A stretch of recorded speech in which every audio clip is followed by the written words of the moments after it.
adalah sebagai dasar ideologi negara Indonesia yang lahir dari perjuangan bangsa Indonesia pada saat melawan Belanda. Nah, Pancasila dirumuskan pada tanggal 1 Juni 1945 oleh Bung Karno sebagai dasar negara dan mencerminkan nilai-nilai keagamaan, kemanusiaan, keadilan, kesatuan, dan perumusan ini dilatar belakangi oleh terciptanya ideologi yang mampu menggabungkan latar belakang.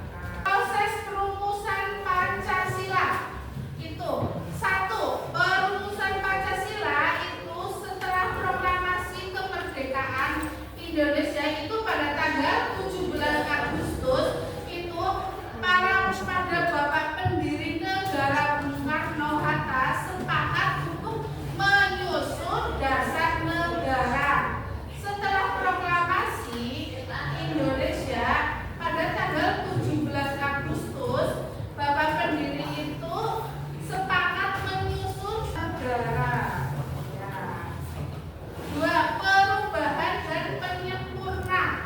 Nah, awalnya Pancasila itu terdiri dari 12 sila, tetapi kemudian itu disederhanakan melalui sidang BPUPKI pada tanggal 22 Juni 1945. Sila-sila tersebut dirumuskan dan dipertimbangkan nilai-nilai agama, kemanusiaan, kesatuan, keadilan sosial, dan kesejahteraan rakyat.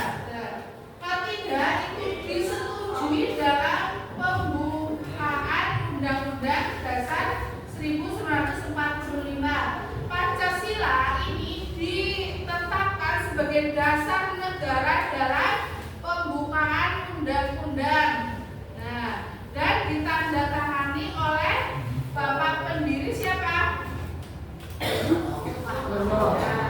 Pada tanggal 18 Agustus. Nah, yang ketiga itu ditetapkan sebagai dasar negara. Itu Pancasila menjadi dasar negara Indonesia itu diakui oleh seluruh elemen-elemen yang ada di kalangan. Ada agama, budaya, dan politik. Proses ini mencerminkan apa? Untuk menciptakan sebuah